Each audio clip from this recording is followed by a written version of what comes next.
नमस्कार, आपका स्वागत है। दोस्तों, अगर आपने जन्माष्टमी पर यह उपाय कर लिया तो मैं भगवान कृष्ण की शपथ खाता हूं कि आपके घर से गरीबी हमेशा के लिए दूर हो जाएगी और आप रातों रात संपन्न हो जाएंगे। यह वीडियो अंत तक जरूर देखें। अगर आपका भाग्य न चमके तो मुझे बताना। वीडियो पूरा देश के बाद अगर आप भगवान कृष्ण, लड्डू गोपाल और राधा रानी से प्रेम करते हैं तो इस वीडियो को लाइक जरूर करें। जन्माष्टमी साल में एक बार ही आती है, इसलिए सच्चे दिल से कमेंट बॉक्स में राधे राधे और जय श्री कृष्णा जरूर लिखें। पंचांग के अनुसार इस साल भाद्रपद मास के कृष्ण पक्ष की अष्टमी तिथि की शुरुआत 26 अगस्त 2024 को दोपहर 3:37 से हो रही है और इसका समापन 27 अगस्त 2024 को शाम 4:14 पर होगा। हर साल भाद्रपद मास के कृष्ण पक्ष की अष्टमी तिथि को भगवान श्री कृष्ण के जन्मदिन के रूप में मनाया जाता है। द्वापर युग में भगवान श्री कृष्ण का जन्म इसी दिन मध्य रात्रि को रोहिणी नक्षत्र और वृषभ राशि में हुआ था। उनके जन्म के समय समस्त दिशाएं स्वच्छ और प्रसन्न हो गई थी और पूरी पृथ्वी मंगलमय हो उठी थी। भगवान विष्णु के अवतार श्री कृष्ण के प्रकट होते ही जेल की कोठरी में प्रकाश फैल गया और स्वर्ग में देवताओं की ध्वनि गूंजने लगी। सिद्ध और चारण भगवान के मंगलमय गुणों की स्तुति करने लगे। शास्त्रों में जन्माष्टमी व्रत का बहुत महत्व बताया गया है। इस व्रत को करने से 1000 एकादशी व्रत के बराबर पुण्य मिलता है। 100 बार गंगा स्नान करने के बराबर फल मात्र जन्माष्टमी का व्रत करने से प्राप्त होता है। इस दिन ध्यान आप और रात्रि जागरण का विशेष महत्व होता है, इसलिए जन्माष्टमी की रात जागरण कर भगवान के भजन कीर्तन करना चाहिए। भविष्य पुराण में उल्लेख है कि जिस घर में यह व्रत किया जाता है वहां अकाल मृत्यु, गर्भपात जैसी घटनाएं नहीं होती और वहां का वातावरण सौभाग्यशाली बना रहता है।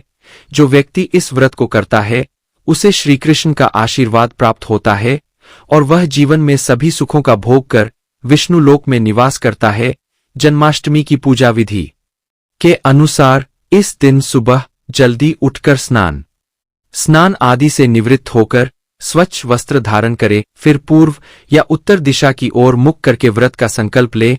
अगर नॉर्थ ईस्ट में भगवान कृष्ण को स्थापित किया जाए तो यह सुनिश्चित करता है कि धर्म युद्ध में विजय आपकी ही होगी और जीवन की सभी परेशानियां दूर हो जाएंगी।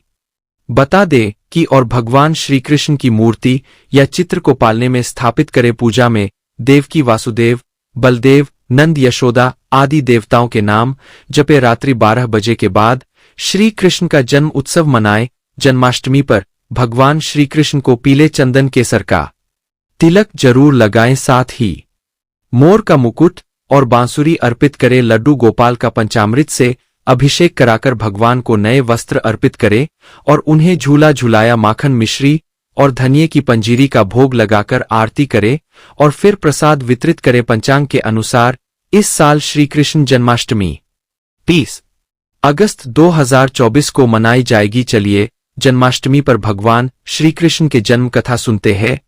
इस कथा को सुनने से समस्त कष्ट और बीमारियां दूर हो जाती है। पितृदोष, मंगल दोष, कालसर्प दोष और शनि दोष तुरंत समाप्त हो जाते हैं। आइए सुनते हैं जन्माष्टमी की कथा। पौराणिक कथाओं के अनुसार भाद्रपद मास के कृष्ण पक्ष की अष्टमी तिथि को भगवान श्री कृष्ण का जन्म माता देवकी की 8वीं संतान के रूप में हुआ था। श्री कृष्ण का जन्म मथुरा में कंस के कारागार में हुआ था। माता देवकी राजा कंस की बहन थी।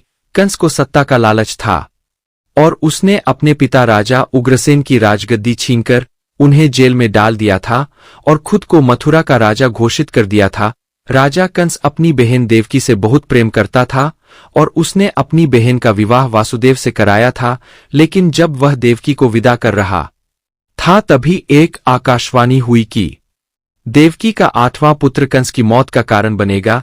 यह सुनकर कंस भयभीत हो गया और उसने तुरंत देवकी और वासुदेव को जेल में बंद कर दिया। कंस ने अपनी मौत के डर से देवकी और वासुदेव की संतानों को मार डाला था। भगवान श्री कृष्ण का जन्म भाद्रपद मास के कृष्ण पक्ष की अष्टमी तिथि को रोहिणी नक्षत्र में हुआ। कृष्ण के जन्म लेते ही कारागार में प्रकाश फैल गया। आकाशवाणी हुई कि विष्णु जी ने कृष्ण के रूप में देवकी के गर्भ में जन्म लिया है। वासुदेव को निर्देश मिला कि वह बालक को गोकुल में बाबा नंद के पास छोड़ आए और वहां से कन्या को लेकर वापस आ जाए। वासुदेव ने बालक को टोकरी में रखकर सिर पर उठाया और गोकुल की ओर चल पड़े। इस यात्रा में वासुदेव को कई कठिनाइयों का सामना करना पड़ा। यमुना नदी में जल का प्रवाह बढ़ गया, लेकिन श्री कृष्ण के चरण स्पर्श से नदी शांत हो गई। वासुदेव ने कृष्ण को बाबा नंद के पास छोड़कर कन्या को लेकर वापस मथुरा लौट आए। जेल के दरवाजे अपने आप बंद हो गए और वासुदेव के हाथों में हथकड़ियां फिर से लग गई। कन्या के रोने की आवाज से सभी पहरेदार जाग गए और कंस गृह में आया। कंस ने कन्या को देवकी की 8वीं संतान समझकर उसे मारने की कोशिश की, लेकिन कन्या आकाश में उड़ गई और फिर आकाशवाणी हुई कि कंस का काल अब इस दुनिया में आ चुका है। बाबा नंद और यशोदा ने श्रीकृष्ण का पालन पोषण किया। कंस ने श्रीकृष्ण को मारने की बहुत कोशिश की, लेकिन वह असफल रहा। अंत में श्रीकृष्ण ने कंस का वध किया और राजा उग्रसेन को मथुरा का राज्य पुनः सौंप दिया। इस प्रकार का जन्माष्टमी की कथा पूरी होती है। दोस्तों, जन्माष्टमी के दिन कुछ गलतियां न करें। तुलसी को लेकर विशेष सावधानी बरतें। शास्त्रों के अनुसार भगवान श्रीकृष्ण तुलसी के बिना किसी भी भोग को स्वीकार नहीं करते, इसलिए जन्माष्टमी के दिन तुलसी के पत्ते तोड़ने से बचे। पहले से तुलसी के पत्ते तोड़ कर रख ले ताकि आपका पूजन संपूर्ण हो। ऐसा भोग पार्क के समान होता है, जहरीला माना जाता है। चावल खाना, यह बात तो सभी जानते हैं कि एकादशी के दिन चावल नहीं खाने चाहिए, लेकिन बहुत ही कम लोग जानते हैं कि जन्माष्टमी के दिन भी चावल को खाना वर्जित होता है।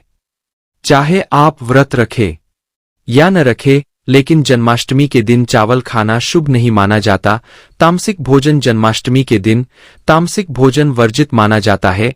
ऐसे में इस दिन मांस, मदिरा, प्याज और लहसुन नहीं खाना चाहिए।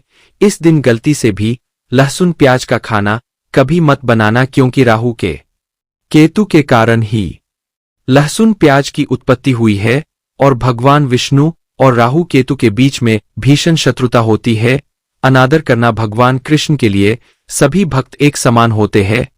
ऐसे में इस दिन किसी भी व्यक्ति का अनादर करने से बचना चाहिए।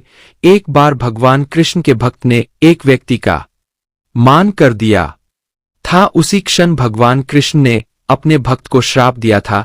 इसीलिए किसी का भी अपमान न करे। गाय को सताना, गाय भगवान कृष्ण को बहुत ही प्रिय है, क्योंकि कृष्ण अवतार में उनका पालन पोषण एक वाले के घर में हुआ था। ऐसे में जन्माष्टमी के दिन किसी भी गाय और बछड़े को भूल कर भी नहीं हटाना चाहिए। भगवान कृष्ण गाय को सबसे प्रिय मानते हैं। गाय माता को सबसे ज्यादा प्यार करते हैं, इसीलिए गाय को इस दिन रोटी, फल वगैरह मिठाई अवश्य खिलाएं। जन्माष्टमी के दिन केवल सात्विक खाना खाएं। जन्माष्टमी व्रत में दूध और दही जरूरी है।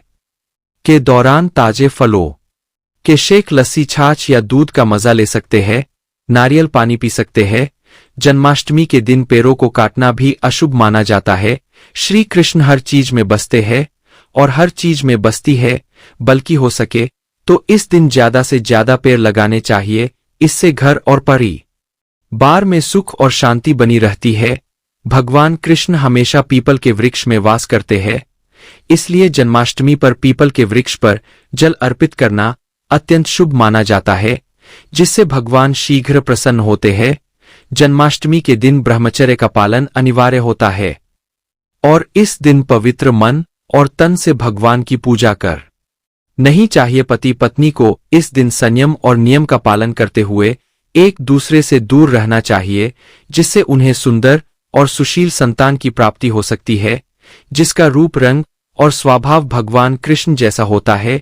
जो लोग इस दिन व्रत रखते हैं, उन्हें रात में 12 बजे के बाद ही व्रत खोलना चाहिए, क्योंकि इससे पहले व्रत खोलने पर पूजा का फल नहीं मिलता और व्रत अधूरा माना जाता है।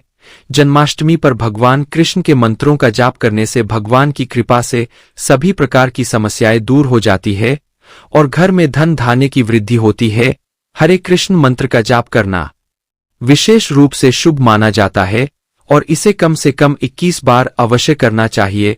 जन्माष्टमी पर जो स्त्री भगवान लड्डू गोपाल को झूला झुलाती है, उसे कभी भी बांझपन का सामना नहीं करना पड़ता और भगवान की कृपा से उसे सुंदर संतान की प्राप्ति होती है। जन्मा अष्टमी पर मोर पंख लाकर मंदिर में स्थापित करना भी शुभ माना जाता है। साथ ही भगवान कृष्ण की बंसी और लड्डू गोपाल के खिलौने जरूर लाने चाहिए। इस दिन गलती से भी किसी को भगवान कृष्ण को उपहार में नहीं देना चाहिए। तुलसी माता के सामने भगवान कृष्ण के 4 नाम गोपाला, गोविंदा, देवकीनंदन और दामोदर का जाप करना चाहिए और ओम नमो भगवते वासुदेवाय मंत्र का उच्चारण करना चाहिए, जिससे सभी समस्याएं दूर हो जाएंगी और घर में सुख समृद्धि की वर्षा होगी। भोग में मक्खन के साथ तुलसी दल जरूर अर्पित करें। जन्माष्टमी के शुभ अवसर पर नमक का विशेष उपाय करने से आपके सारे पाप नष्ट हो जाएंगे और गरीबी दूर हो जाएगी। इसके लिए 1 नमक का पैकेट, 50 ग्राम सूखी लाल मिर्च, 500 ग्राम चावल, 100 ग्राम उड़द की दाल, 50 ग्राम आटा, कुछ दक्षिणा, 1 पानी की बोतल और कुछ काले तिल को एक थैली में एकत्रित करके इसी गरीब बुजुर्ग महिला को चुपके से डाल दे।